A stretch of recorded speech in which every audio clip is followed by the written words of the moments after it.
Kaibigan, isang mapagpalang oras na pag-aaral.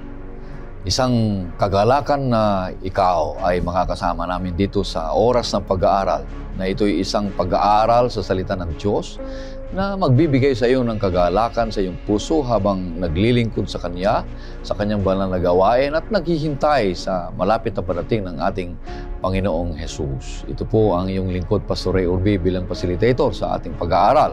Ngayong oras na ito, binabati ko ang lahat ng mga viewers natin mula sa Camellia, Buenlag, ganon din sa Kamalig, Amadeo, Aguinaldo, Mailiyang, sa may Kawayan, at ganon din sa Malbar, Infanta, Calapan, Bukidnon, sa Gubat, Leyte, Bulacan, Bagong Sikat, Bohol, Balayan, ganon din sa Imos, sa Maulingon, sa Kapatalan, ganon din sa Silang, sa Benguet, sa Alaminos, Tandang Sora, Caloocan, Liang, Malig City, at saka dun sa Santiago, San Fernando, sa Japan, sa Europe, sa North Carolina, Edmonton, at sa buong sanlibutan. Sa Luzon, Visayas, Mindanao, dito sa Pilipinas, purihin ang Panginoon Diyos. Dalangin namin na patuloy kayong pagpapalain ng ating Panginoon Diyos, na Siya ang may-ari at may-akda ng ating buhay. Maraming salamat sa mga patuloy na masisipag na nagsusulat dyan sa comment section. May higit na 100 na ang mga nakalista, nakasulat, at binabahagi ang programang ito sa iba. At tinitingnan namin yan, nilalike namin isa-isa. At kung ano yung mga katanungan, malalaman namin, sinasagot.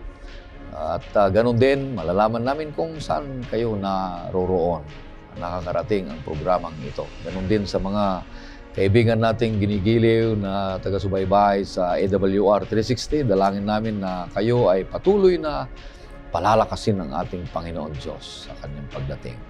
At ang ating mga kasama dito sa studio ay ang ating patuloy na kaibigan at kamanggagawa ng ating Panginoon Diyos, si Pastor Lito Cadaw. Siya po ang ating isa sa mga guro sa School of Theology sa Adventist University of the Philippines. Kumusta kayo, Pastor Lito? Mabuti naman, Pastor Ray, at sa ating mga ginigiliw na mga kasamang mag-aaral ng Biblia, isang magandang oras ng pag-aaral pong muli para sa inyo.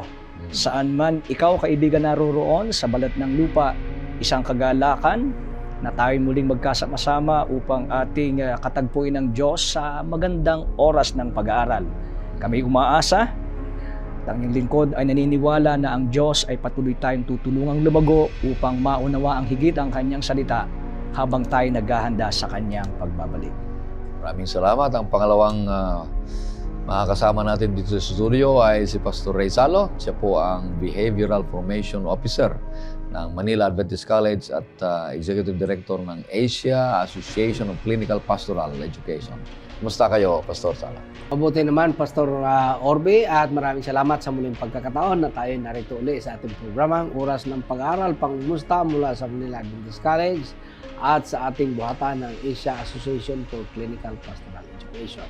At recently lang, Pastor, meron na rin tayong organisasyon ng Philippine Chaplains Association. Sino ang qualified na sumali doon?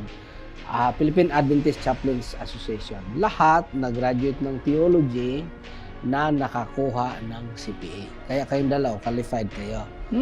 Philippine Chaplains. At meron tayong coming, di ba, na World Congress ng Chaplaincy.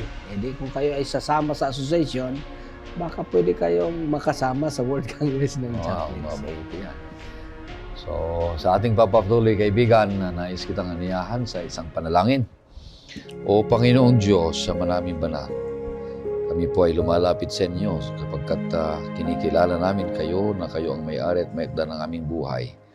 Napakabuti niyo sa amin at pinagkaloob ang oras na ito upang pag-aralan namin ang iyong mga banal na salita. Magsalita sa amin, Panginoong Diyos, at nawa ang banal na Espiritu ang siyang magministeryo sa aming buhay. At ang iyong salita ay mamagtibay at magpaibayo ng aming pananampalataya. Ito hiling namin sa pangalan ng aming Panginoong Jesus. Amen. Ang patuloy na tema na ating pinapag-aralan ngayong trimestre ay mula pa noong Enero ngayong Enero hanggang sa Marso ay may pamagat na pag-ibig at katarungan ng Diyos.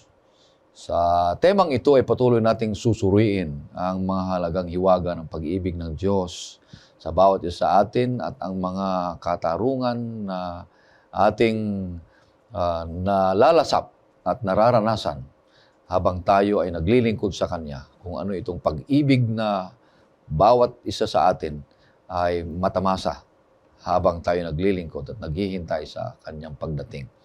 Kaya dalangin ko kaibigan na patuloy kang susubaybay dito sa programang ito upang patuloy na maunawaan mo at mapaibayo ang iyong pag-ibig sa ating Diyos sapagkat patuloy na siyang umiibig sa bawat isa sa atin.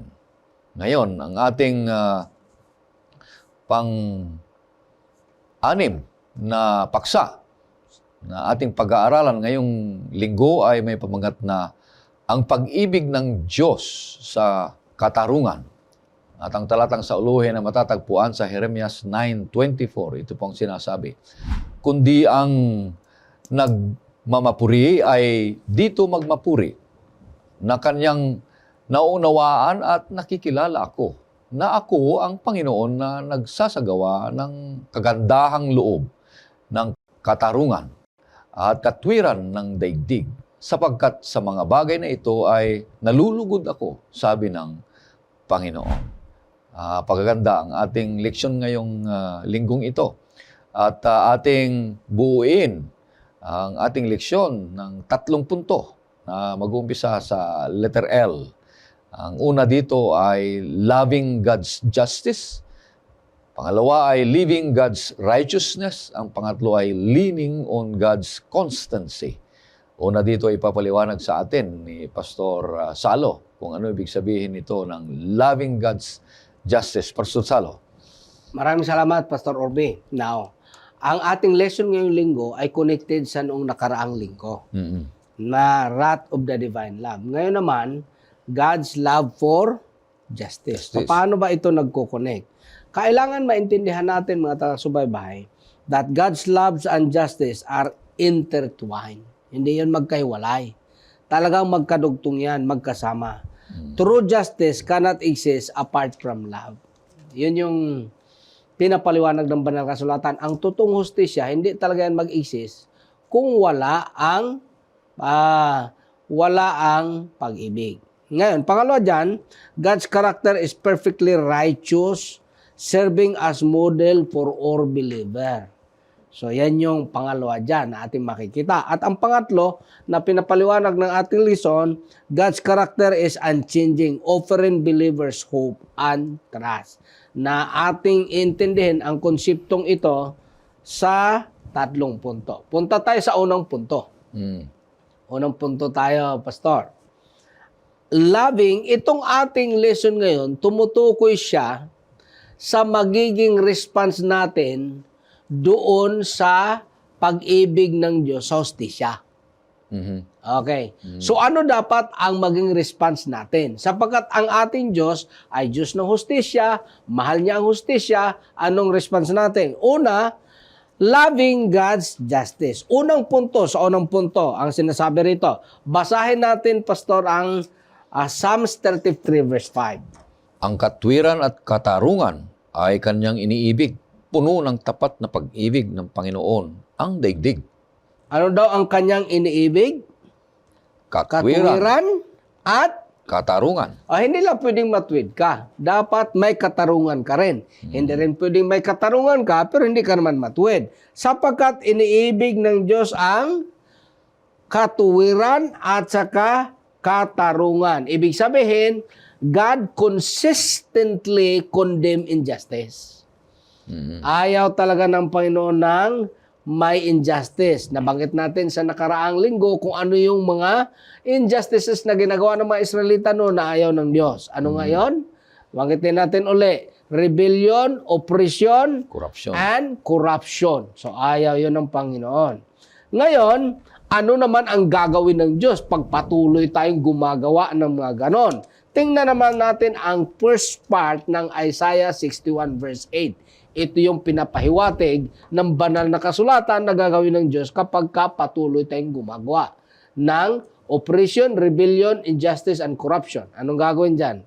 Sapagkat akong Panginoon ay umiibig sa katarungan, kinapuputan ko ang pagnanakaw at handog na sinusunog.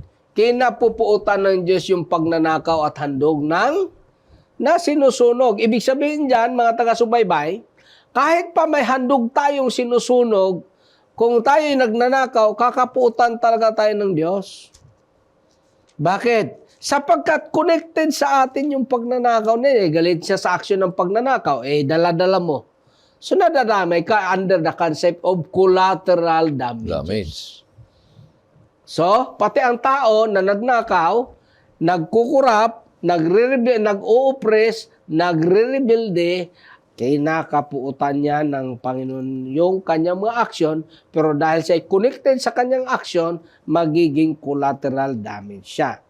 Ngayon, ano ba ang inaasahan ng Diyos sa atin? Lalo na tayo na narito naglilingkod sa iglesia. Hindi lang dito applicable sa iglesia. Pati na rin ang mga public servant. Oy, mag-i-eleksyon na pastor. So, kailangan ay ipag-pray natin at ayusin ang ating pagpipili. Kaya tayo nagkakaproblema kasi marami naman kasi binibinta ang kanilang mga buto. Gumasto ang mga politician, binabawi pag nakapanalo. Yan ang maling practice natin.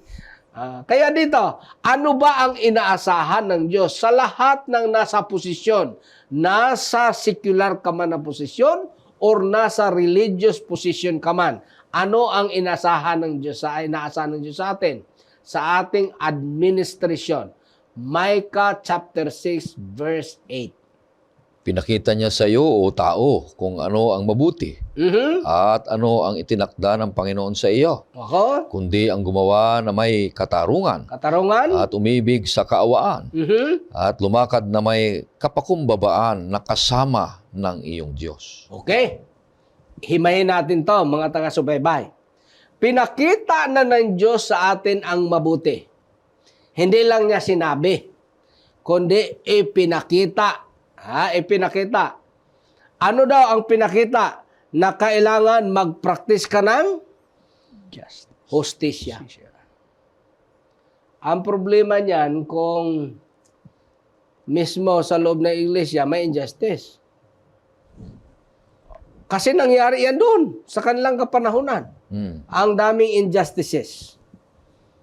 At itong injustices ay maraming form yan, Pastor. Maraming form. Hindi lang injustices sa pag-o-oppress mo sa tao, injustices sa employment, kapag hindi tayo nagpapasakop sa mga batas para sa ating employment, lalo na kung we are preaching honesty, tapos dishonest naman ang sistema, ay siguro kailangan may revisit yan kapag kaganyan ang ating sistema. Kasi napakahirap yung puro love, mercy, and honesty ang ating ibinabahagi, pero nasa sistema naman tayo na very injustice and oppressive to the certain profession. Especially kung ang profession pa ay kagaya ng unang panahon, yung mga paglilingkod ng ministeryo. Kaya sabi dito, practice justice. Ano pa? Love, mercy. Ano sa Tagalog? Kaawaan. Kaawaan. Umibig sa kaawaan. Umibig sa kaawaan. Hindi lang yung pag-ibig, hindi sapat yon, kundi pag-ibig sa kaawaan. Very specific ang ating Panginoon Hesus. Ano pa rito? Para ating magawa ito, ito yung pinaka-key. Magagawa lang natin to kung tayo ay, pangatlong punto dyan, Lumakad na may kapakumbabaan. Ang explanation natin dito sa unang lesson natin, ito yung essential element. Pagpapakumbaba. Nakasama ang Diyos. Nakasama ang Diyos. Sabi dito. Meron din kasing pagpakumbaba na hindi kasama ang Diyos. Ano yon? Yan yung tinatawag na low self-esteem. Low. Na inaabuso mo ang iyong sarili. Ay pagpakumbaba yun na wala ang Diyos. Na akala mo, ay tama yun. Mali yun. Kasi dinidiscredit mo ang iyong being created in the image of God. Ang Diyos din. Kasi, kung dinidiscredit mo yun, na ikaw ay image ng Panginoon Hesus, dinidiscredit mo rin ang Gumawa Panginoon. Kaya kailangan mahalin natin ang hustisya. Kaya invitation ito sa atin, lalo na sa ating mga leader, Pastor.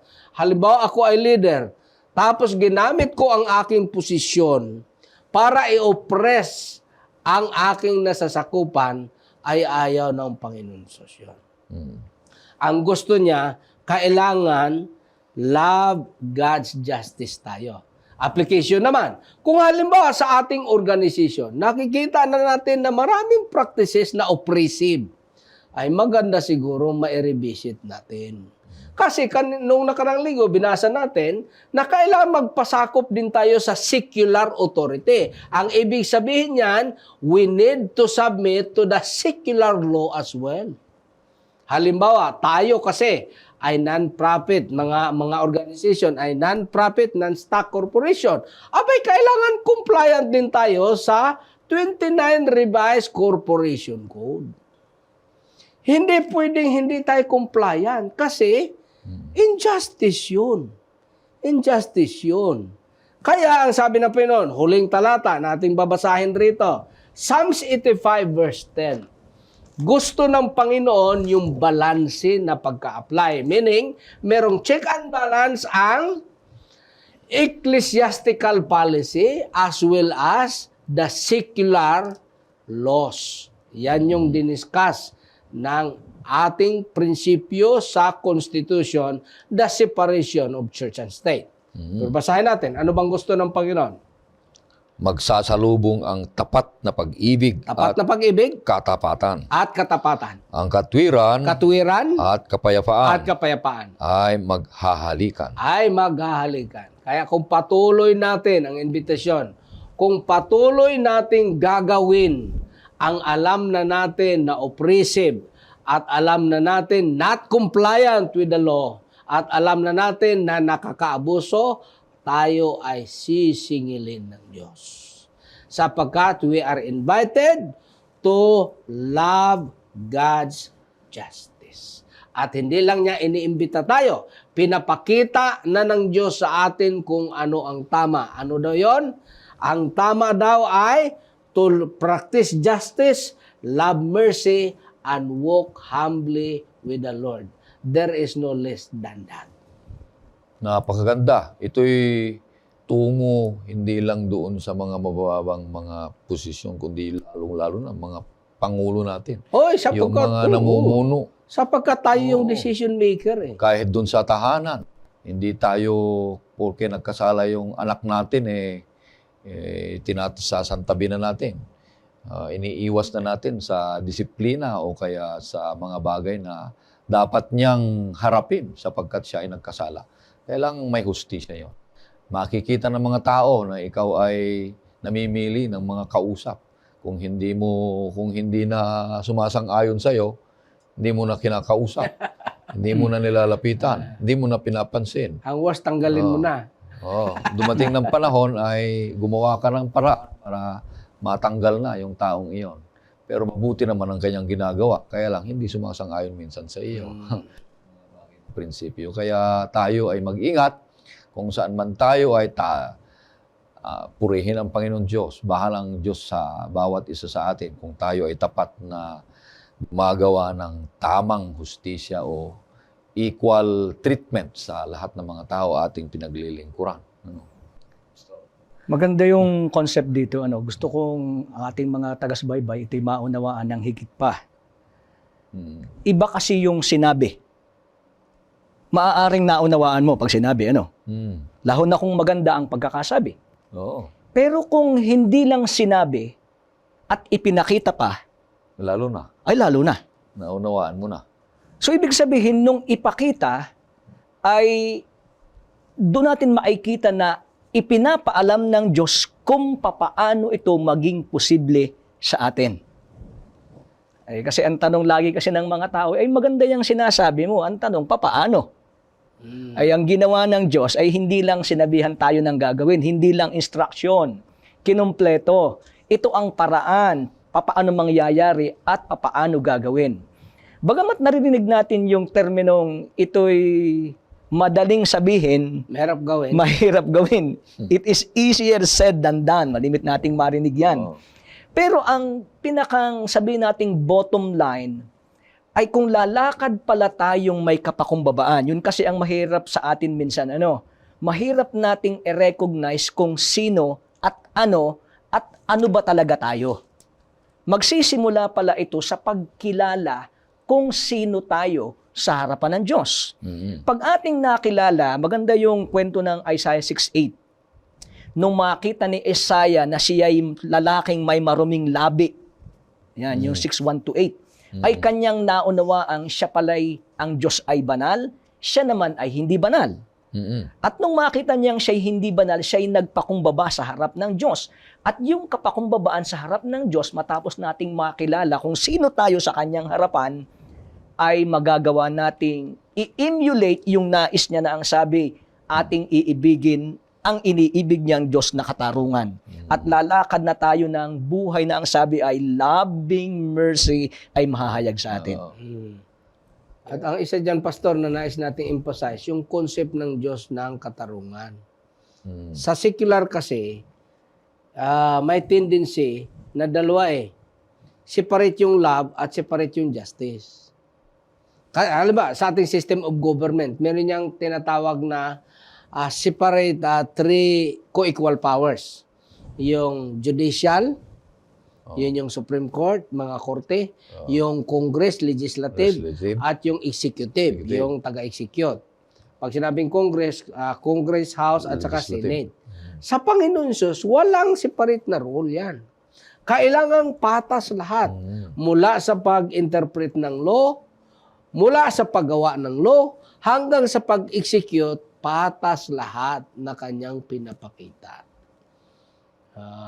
Mabuti to na malaman ng bawat isa sa atin para tayo ay mayroong ligayang gumawa ng mga bagay na ito sa harapan ng ating Panginoong Diyos. Punta na tayo sa pangalawa. Ibig sabihin pangalawa ay living God's righteousness. Anong ibig sabihin nito, Pastor Lito? Very connected dun sa ating unang punto, Pastor Ray. Kasi ang unang sabi ay loving God's justice.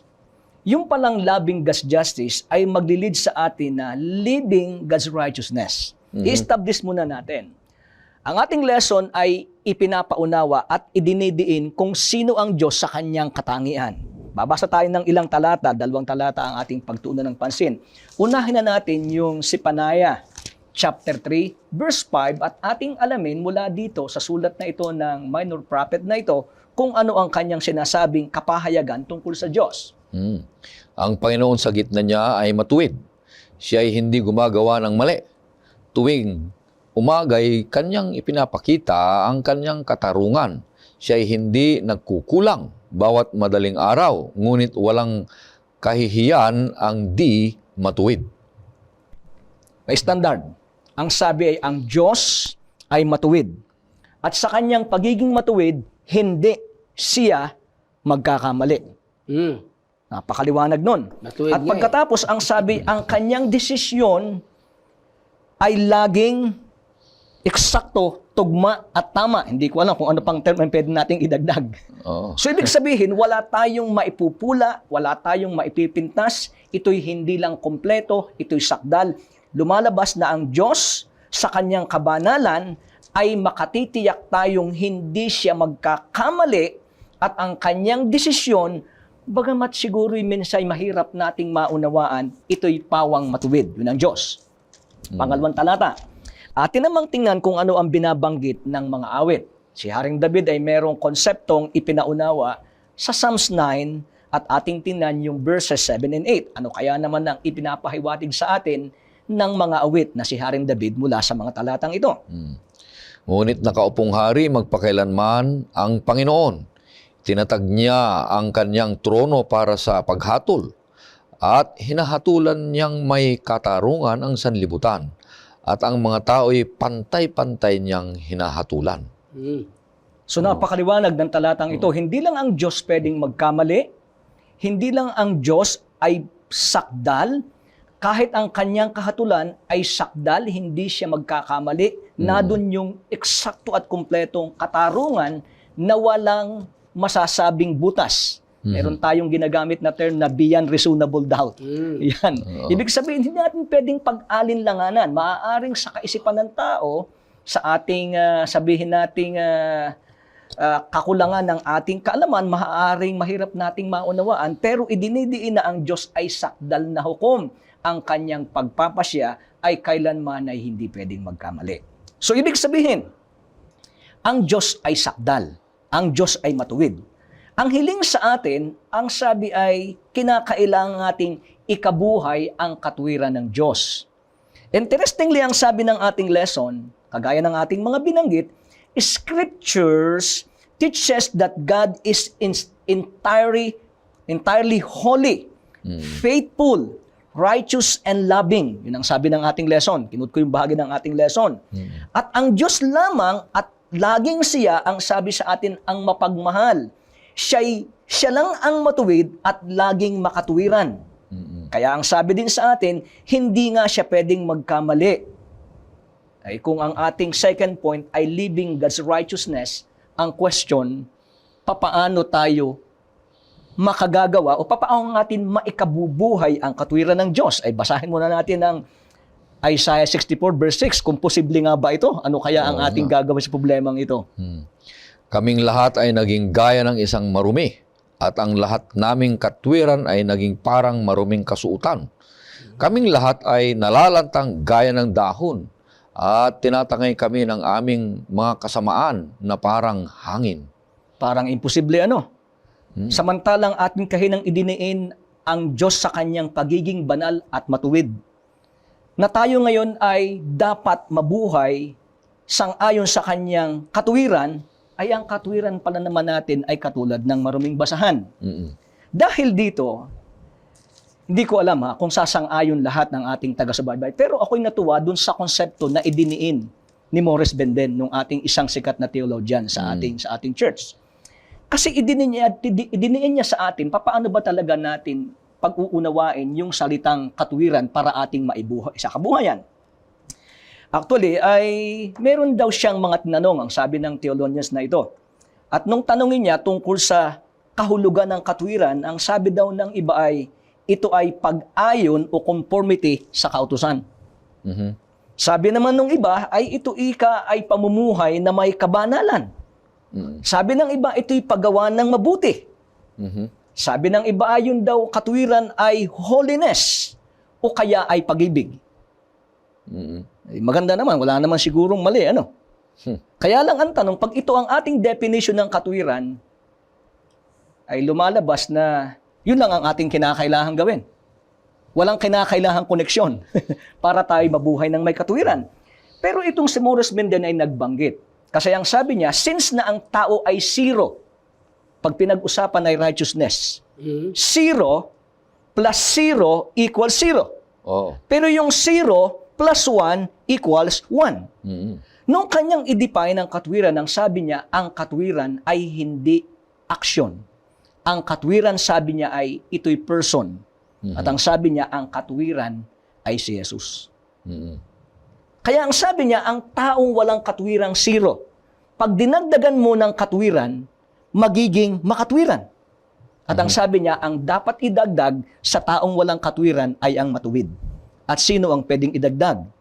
Si Kristo. At pag nasa buhay natin si Kristo, siya ang mabubuhay sa atin, mismong si San Pablo'y nagbanggit na hindi na ako ang nabubuhay sa aking sarili. Gusto kong i-quote yung isang magandang quotation. Sabi ni Ellen White, Testimonies to Ministers, page 367. Ang sabi niya, ang makasalanan ay makakasumpong lamang ng pag-asa at katuwiran sa Diyos. Pwede tama, wala nga tayong katuwiran, 0. Pero pwede pa tayong magkaroon ng katwiran. At ang sabi, at walang matuwid, malibang siya ay may pananampalataya sa Diyos at may nananatiling isang mahalagang kaugnayan sa Kanya. Balikan natin yung tanong. Sa ang punto natin ay living God's righteousness. Papaano ito pwedeng mangyari? Yan. Para ito mangyari, meron tayong kailangan sa ating buhay. At ang sabi ng talata, unang quotation ni Ellen White na binanggit at ating binasa, makakasumpong lang tayo ng katwiran kay Kristo. Kaya ang isang taong walang katwiran, para magkaroon ng katwiran, ang kinakailangan niya ay si Kristo. Pag nasa kanyang buhay nga si Kristo, nung sabihin ni San Pablong, hindi na ako ang nabubuhay sa aking sarili, kundi si Kristo na. Ang resulta nito ay ano? Magiging ka ng taong gumagawa ng mabuti. Ayan. Ano pa ang resulta? Magiging ka ng taong nabubuhay in conformity to the law. Pabubuhay ka na rin ng may kabanalan sapagkat si Kristo ang nabubuhay sa iyo. Ayan. At pagkatapos, yung pag-ibig ni Kristo ay mahahayag ngayon sa atin. Kaya ngayon, sapagkat tayo'y pinayuhan ng ating lesson at ng Panginoon na ating ibigin ang kanyang katarungan, ngayon ay tayo'y kanyang hinihilingan na ating ikabuhay ang kanyang katwiran. Ang ibig sabihin nito, hayaan nating si Kristo ay mabuhay sa atin para ang kanyang karakter ay ma-reflect. At pag na-reflect ang kanyang karakter, magiging totoo na yung taong katulad nating Aba ay nabubuhay sa katwiran. Kaya minsan merong lesson study sa isang malakihang pagsamba praise program. May nagtanong. Ang tanong nung nagtanong ay simple pero ako'y nagulat. Ang sabi niya ay, papaano po natin i-describe ang taong matuwid? Parang mahirap sa biglang isip. Alam mo yung sumagot, simpleng-simple lang ang kanyang sagot.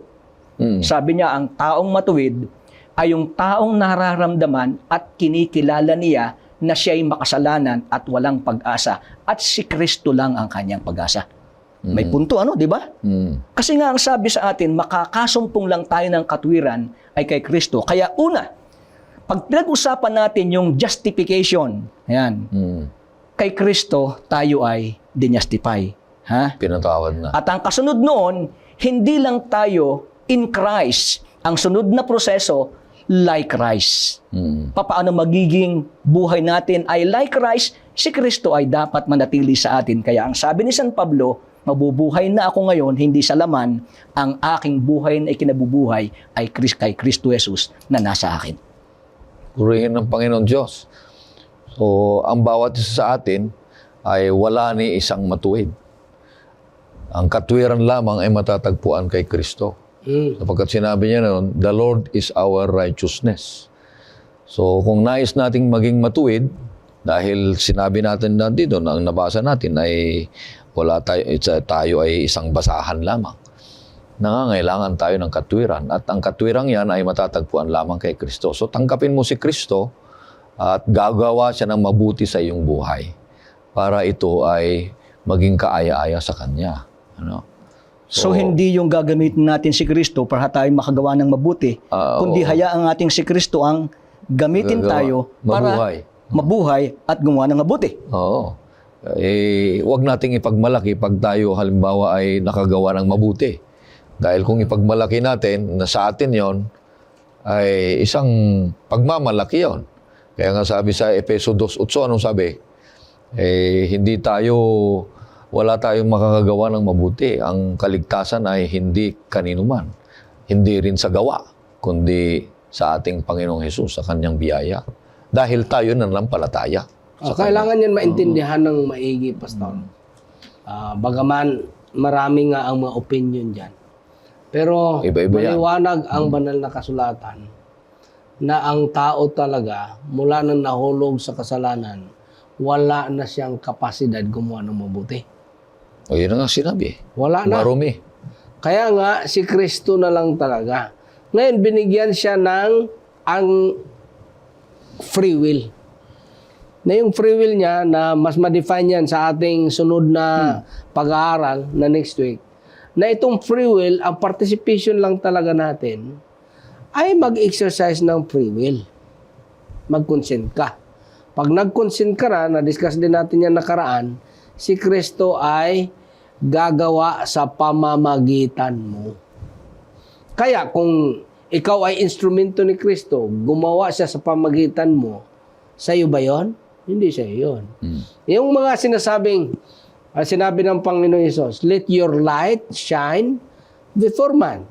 That they may see your good works. Ito ay kadalasang ginagamit ng mga kaibigan natin, na meron nga tayong good works. Pero ang ginamit niya na analogy ni Kristo, yung light. Kaya ipaliwanag natin sa pamagitan ng light. Halimbawa, ito yung bulb. May light ba yung Yan ang bulb? bumbilya. Yung bumbilya. May light ba yan? May ilaw ba yan? May ilaw ba yung bulb? Wala. Ng kanya? Wala. Kailan to magkakailaw? Yung bumbilya. Pag may kuryente na. Kapag ka ikinabit mo doon sa source at swinits mo Kinabit ang mo. source. Ang tanong, pag swinits mo na yung source at nakakabit yung bumbilya, umilaw siya. Pero yung tanong, ilaw ba talaga yan ang bumbilya or galing yan sa source? Yung ilaw niya. Galing doon sa source. Galing kasi sa source. ikinabit mo. Wala yung bumbilya. Ibig sabihin, ganyan yung analogy ng light na ini-emphasize ng ating Panginoon. Tayo ay instrument. Hindi tayo yung source. Another illustration. Itong baso, may laman ng tubig. Tapos yung tubig, nainom ng tao. Ang tanong, itong tubig sa baso, saan galing? Sa baso mismo o sa gripo? Agree po. Sa gripo. So tayo ay vessel. Yung nagagawa nating mabuti, hindi talaga yan atin. Bakit? Ang tawag dyan ng banal na kasulatan, bunga ng Espiritu. Kaya nga maliwanag sinabi ng ating Panginoon Hesus, na wala talaga kayong magagawa kung hindi kayo kukunik sa akin. Ngayon, pag nakakunik na tayo sa Kanya, si Kristo ay gumagawa sa pamamagitan natin. Kaya sa ating batas, maliwanag yan. Ang tawag dyan, extrinsic acts and intrinsic acts. Pag sinabing intrinsic, sa ating mga batas, halimbawa pastor, ang pinaparusahan yung extrinsic lang. Bakit? Wala naman tayong kapasidad para basahin ang laman. Kahit ano ng kahalayan ang iniisip mo sa iyong isip, hindi ka pa rin mapaparusahan. Pero sa Panginoon, iba. Bakit? Sa Panginoon, ang standard niya, both intrinsic at saka extrinsic. Ang sabi niya, kapag napupuot ka sa iyong kapwa, ano na yan? Murder na. Kapag tumingin ka sa isang babae na meron kang masamang iniisip, Intrinsic ano na yan? Adultery na. Sapagkat sa Panginoon, intrinsic at saka extrinsic. Basa niya. So, ibig sabihin, ang pinakamaganda nito, it is really possible na yung taong katulad natin ay makapamuhay. Yung binabanggit ng ating lesson na living God's righteousness. Pero ang credit natin, Living Hindi God's sa'yo. righteousness. That is not our righteousness. God's righteousness. righteousness. Dahil ang righteousness natin ay isang basahang marumi. So, papunta na tayo sa pangatlong punto. Pagkatapos na loving God's justice, mahalin natin ang hustisya ng Diyos at mabuhay tayo sa Kanyang katwiran. At tayo naman ay leaning on God's constancy. Pastor Salo, anong ibig sabihin nito? Ang ibig sabihin ng leaning, ito yung dependency on God's constancy. Ano ba yung God's constancy? Ang ibig sabihin niyan, God's character is unchanging. Hindi nababago ang kanyang karakter. Offering believers hope at saka trust. Kasi kung ang tao, ang Diyos ay kagaya ng tao na changeable, ay wala tayong maasahang pag-asa dyan. At saka mahirap tayong magtiwala. Sapagkat changeable siya. Paano ka magkaroon ng pag-asa? Pabago-bago. Pabago-bago. Ang kagandahan, ang ating Panginoon Hesus ay constant ang kanyang karakter. Yung kanyang pag-ibig, constant. Yung kanyang hustisya, constant. Yung kanyang righteousness, constant. Ngayon, sa papaanong paraan, basahin natin ang Titus. Titus 1, versikulo 2. Sa pag-asa sa buhay na walang hanggan, bago pa nagsimula ang mga panahon, ito ay ipinangako ng Diyos na hindi nagsisinungaling. Hindi siya nagsisinungaling. So may pag-asa tayo. Sapagkat ang Diyos ay hindi nagsisinungaling. Ibig sabihin, reliable siya. Mapagkakatiwalaan siya. Kaya meron tayong pag-asa. Meron tayong rason para magtiwala sapagkat ang ating Panginoon Hesus ay hindi nagsisinungaling. Hindi nagsisinungaling. Ibig sabihin yan, bagaman relationally, ay nababago at yan ay pag-usapan natin sa susunod na lesson. Pero ang ating Panginoon na hindi nagsisinungaling. Siya ay, pag nag-promise siya, hindi talaga mapapalya yan. Pag siya nag-promise. Basahin daw natin ang Hebrews chapter 6, 17 hanggang 18. Pastor Orbe. Gayon din naman sa pagnanais ng Diyos ay maipakita sa mga tagapagmana ng pangako na hindi maaring mabago ang kanyang pasya. Pinagtibay niya ito sa pamamagitan ng isang sumpa upang sa pamamagitan ng dalawang bagay na di mababago na dito'y hindi maaring magsinungaling ang Diyos. Tayong nagtungo sa kanlungan ay magkaroon ng higit na katiyakang panghawakan ang pag-asang nakalagay sa harapan natin. Pero sino lang yung may pag-asa? Yung mga taong tumungo sa kanlungan. Yung tungo sa kanlungan, ha? Ang ating pag-asa lang talaga ay walang iba kundi ang kanlungan kay Kristo. Oo. Ganun lang yun talaga. Kasi apart from Christ, pag wala si Kristo, ay wala talaga tayo. Ano yung pinaliwanag ni Pastor Lito kanina? Zero talaga tayo. Meaning pag zero, wala kang capacity on whatsoever. The only property that we have is our sins. Hindi natin pwede ipasa yan. Bakit nga? Guilt is personal. Sins are personal in nature. Ngayon, meron tayong ini-exercise na privilege. Ito yung pagpili natin. Desisyon. Pagdesisyon natin. Ngayon, tayo ay pabago-bago. Magdesisyon tayo ngayon, hindi na naman sunod. Tapos sunod naman, iba na naman. Sunod, iba na naman. Kaya nga iniimbita tayo na tayo'y kailangan magdidepende sa Diyos. Sapagkat ang Diyos ay hindi nagbabago. Ako, halimbawa bilang isang tao, pabago-bago. Lahat ng tao, pagbago-bago. Ngayon, okay ang mood. Mamaya, hindi naman okay ang mood. Ngayon, magandang kausap. Sunod, hindi na magandang kausap. Ngayon, napakabait. Mamaya naman, napakasungit. Pabago-bago talaga tayo. Masaya ngayon, mamaya. Galit. Ngayon, masaya, mamaya, galit na. Ngayon, mahal ka, sa sunod, iwanan ka na. Kaya nga sabi ng teacher ko dyan, huwag kayong umibig sa taong para daw buwan. Iba yung buwan. Ito, iba naman. Huwag kayong umibig sa taong parang hagdanan. Yun. Ano naman yung hagdanan? Tanong mo ako, ano yung hagdanan? Pataas pa ba yun? Maliban sa pataas pa baba, naalala ka lang pag nag-dysfunction ang elevator. Naalala lang natin ang Diyos pag meron na tayong mga trahedyang nararanasan. Di ba ganun tayo?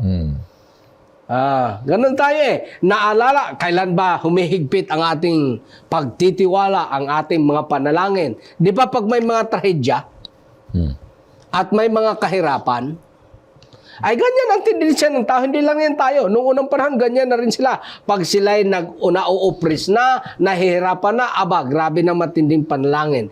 Tingnan mo, pag may pagsubok tayo, pag may kanser ang pamilya, pag wala na tayong kapera-pera, pag mayroong kahirapan, ang panalangin natin iba.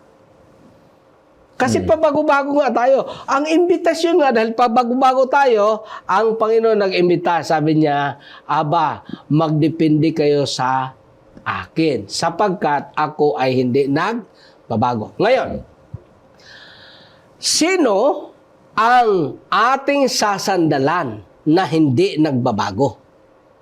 Tayo ba yon? Makakarating ba tayo sa ganong estado?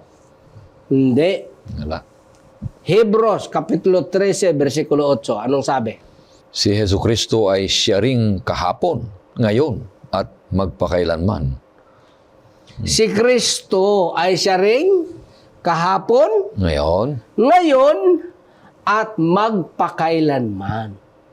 Ang tanong, pag tayo ay nagpapagamit sa Diyos, we will be like Christ. But it is not because of us. It is not our works. Ibig sabihin yan, Pastor, sa law of ownership, wala tayong ownership niyan. Wala tayong ownership. Wala tayong capacity. Ito kasi ang mahirap sa ating tao.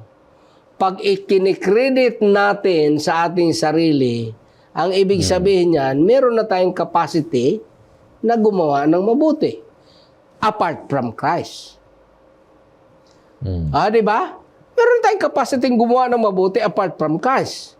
So, kung wala tayong capacity na gumawa ng mabuti apart from Christ, sapagkat kung sinabit natin ang ating dependency doon kay Kristo, siya na ang gagawa para sa atin. Ang ibig sabihin, mga taga-subaybay, ang atin lang ay mga intrinsic movements. Ano ba yung intrinsic movement?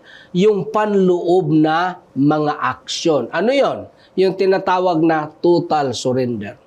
Yung tinatawag na total submission. Yung tinatawag na giving of our consent. When we totally surrender and we give our consent, ang ating Panginoon sa pamagitan ng banal na Espiritu ay gumagawa sa pamamagitan natin. Kaya ang tawag dyan, bunga ng Espiritu. hindi yan bunga ni Pablo. Hindi yan bunga ni Lito. Hindi yan bunga ni Relino. Hindi yan bunga ni Re. Kundi yan ay bunga ng Espiritu. Kung bunga pala yan na natin, hindi sana tinawag ni Pablo yung bunga ko yan. Bunga ni Isaiah yan. Bunga ni Juan yan. Bunga ni kanino man. Walang binabanggit. Sapagkat ito ay bunga ng Espiritu. Bagaman, minsan, interchangeably, yan ang sinasabi in the analogy of light, makikita ang inyong mabubuting gawa. Sapagkat ang bulb ang nakikita natin. Pero yan ba ay, yung analogy na in-explain natin kanina, hindi yan atin. Sapagkat tayo ay isa lang vessel, isa lang instrument na ginagamit ng ating Panginoon Hesus upang ang kanyang pag-ibig maramdaman din ng iba. Upang ang kanyang kabutihan maiparating sa iba. Sa pamamagitan ng pagsabit natin sa ating sarili upang gamitin ng Diyos, magkakaroon ng pagbabago sa ating buhay. Sapagkat tayo ay nakadepende sa Diyos na hindi nababago. Ulitin ko, ito yung last line. Ang pagbabago ng isang taong kagaya ko at kagaya mo ay nakadepende sa ating pagdepende sa Diyos na hindi nagbabago. Matibay yan na ang bawat isa sa atin ay malaman natin ang Panginoon Diyos ay hindi nagbabago, hindi yan nagsisinungaling, yan ay pantay-pantay ang kanyang pagtrato sa bawat isa sa atin, mapagkatiwalaan siya, lalong-lalo na umiibig siya sa atin. Mga kapatid at mga kaibigan, tayo ay magdepende sa Kanya, magtiwala sa Kanya. At anong sabi mo kanina, depend. Tayo ay mag-lean sa Kanya sapagkat siya ay constant, ayon sa pangatlong punto natin, na hindi nagbabago ang Diyos. Kahit man tayo ay pabago-bago, Siya hindi. siya hindi. Para naman tayo ay hindi pabago-bago, hayaan natin ang Panginoon Diyos na mabuhay sa ating buhay. Sabi nga ni Pastor kanina na nung si Kristo ay nasa aking buhay, hindi na ako ang nabubuhay, kundi si Kristo na ang nabubuhay sa akin. Ngayon, kung si Kristo ang nabubuhay sa iyo, angkinin mo ba yan? Hindi na. Angkinin ko ba yan? So lahat ng gawa mong mabubuti, Kay Kristo pa rin ang credit, no? Kaya wala tayong tinatawag na personal ownership. Tayo hindi sinusukuan ng Panginoon. Kaugnay pa rin. Hindi naman siya magbabago.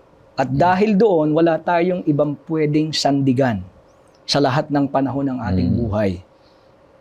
At ang maganda nito, yung ating paglin sa kanyang constancy ay may magandang kahihinatnan. Oo. At yun ang dahilan kung bakit gahon na lang ang kanyang pagnanais na tayo ay maglin sa kanya dahil alam niya na yun ang pinakangabuting kahihinatnan ng taong maglilin sa kanya. Pero magandang ma-remind natin ang ating sarili at bawat isa na bagaman tayo ay forever na hindi sinusukuan ng Diyos, pero yung mga nakarang lesson, nabanggit na natin, yung opportunity ay hindi Forever. Forever. Okay, na-establish natin yan noong Oo. nakaraan. Oh, di ba? kasi yung Maliwanag. justice, alam natin hindi. Maliwanag yan sa banal na kasulatan. Yung hustisya ay laging nandyan. Kaya hindi mo pwedeng, ang tawag nila dyan, doktorin. Alam nyo ba ang history? Bakit daw binago, Pastor, yung kurso ngayon ng Juris Doctor? Mm. Pumalag daw kasi ang mga medical doctor. Bakit daw pag binabago ang document, ang tawag ay dinoktor? Ang kadalasan naman daw gumagawa diyan mga lawyer. Bakit daw hindi ni lawyer or pinastor? Bakit ang tawag ay dinoktor? Kaya daw ay ginawa na ang bagong kurso ngayon, Juris Doctor. Kaya doktor na. Narinig ko yan sa abogado rin naman ang nagjo-joke ng ganyan. Pero di ba, hindi natin pwedeng baguhin ang gawa ng Diyos. At saka hindi natin pwedeng angkinin ang Kanya. Kasi nga kahit buhay natin, kanino ba talagang buhay natin? Sa atin ba to? Hindi. Yung property natin, kanino yan? Sa kanya din. Yung kalayaan natin, sinong nagbigay? Siya din. So wala talaga atin. Ano lang meron tayo? Yung desisyon mo, kasalanan mo. Yung kasalanan ko lang ang akin. Yung pagdedesisyon, yun yung may rights ako. Meron yung tinatawag na the rights of personal property. Yung kasalanan. Yung pagdedesisyon, hindi yan rights. Ano yan? Ang tawag dyan, privilege. Pag sinabing privilege, ano ba ang kaibahan ng privilege at saka right? Yung right inherent. Yung privilege, hindi mo pwedeng i-insist. Yung karapatan, pwede mong Pwede mong kukunin uli i-insist. yun eh. Karapatan mo eh. Pero karapatan, yung hindi. privilege, hindi. Pwedeng kunin. Pwedeng kunin. Pwedeng ibigay. Kaya yung Ganun. pag-exercise natin ng ating freedom of choice is just a mere privilege. Saan lang tayo talaga may karapatan? Sa kasalanan. Ngayon, ang offer ng Panginoon, so pagdating sa kasalanan, na yun lang meron tayong karapatan, ang sabi niya, isuko mo na yan sa akin. Hindi. Ang problema, pati kasalanan, ayaw nating isuko eh. Salamat tayo sa Panginoon sapagkat siya ay mabuting sandigan, hindi nagbabago. Kaya nga ang sabi ng kanta eh, si Jesus ang sandigan, Hindi magigiba. Hindi magigiba. Yan. Tapat yan sa bawat isa sa atin. Kaya kaibigan, tayo ay magtapat din sa Panginoon Diyos. Hayaan natin ang Panginoong Jesus na bubuhay sa atin upang tayo ay patuloy na gumagawa siya ng mabubuting gawa sa ating buhay. At salamat kaibigan sa iyong patuloy na pagsusubaybay sa programang Oras na Pag-aaral. Mahal ka ng Diyos at patuloy kang maglingkod sa Kanya. Sa ating pagtatapos, makakarinig po tayo ng isang aawitin. Pagkatapos niya, hingin natin kay Pastor Lito ang isang panalangin.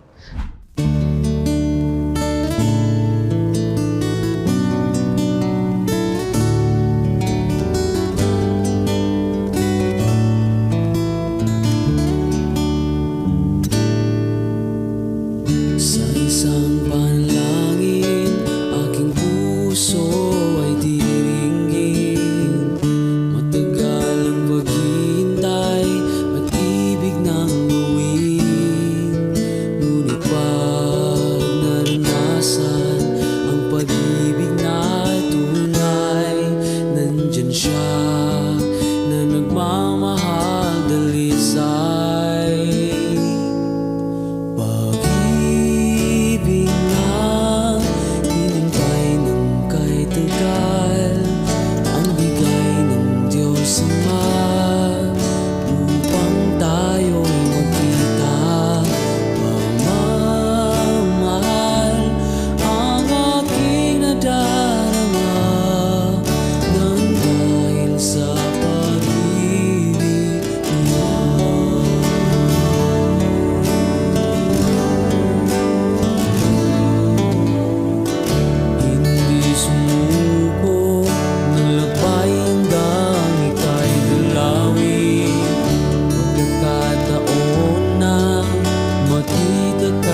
Pastor Lito.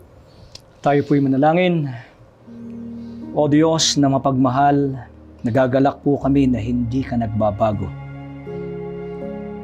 At dahil doon kami makasasandig na may katiyakan sapagkat hindi mo kami sinusukuan. Bagamat ang katwiran at ang iyong pagiging matuwid ay iyong wawakasan ng kasalanan upang ang mga maliligtas at ang iyong bayan ay i-enjoy ang magpasawalang hanggang buhay na wala ng kasalanan. Ikaw pa rin ang nakakaalam ng pinakamabuti at dapat namin itong sandigan. Yes, Lord. Kaya, O Diyos, kami po ay nagtitiwala at nais naming ipasakop sa iyo ang aming mga buhay. Ang aming kakulangan ng pananampalataya, iyo pong dagdagan at kumplituhin. At kami po'y sumasamo na iyong pagpalain ang palatuntunang ito, maging ang aming mga taga-subaybay na kapwa namin mag-aaral ng Biblia. Tatakan kami ng banal na Espiritu para sa araw ng iyong pagliligtas at sa iyong pagbabalik. Aming mararanasan ang kalwalhatian na ipinangako ng aming Panginoon. Salamat po na pinagpala mo at ginabayan mo ang aming pag-aaral na ito. Ito po ang aming dalangin sa pangalan ni Jesus. Amen. Amen. Maraming salamat, kaibigan, sa patuloy niyong pagsusubaybay sa programang Oras ng Pag-aaral.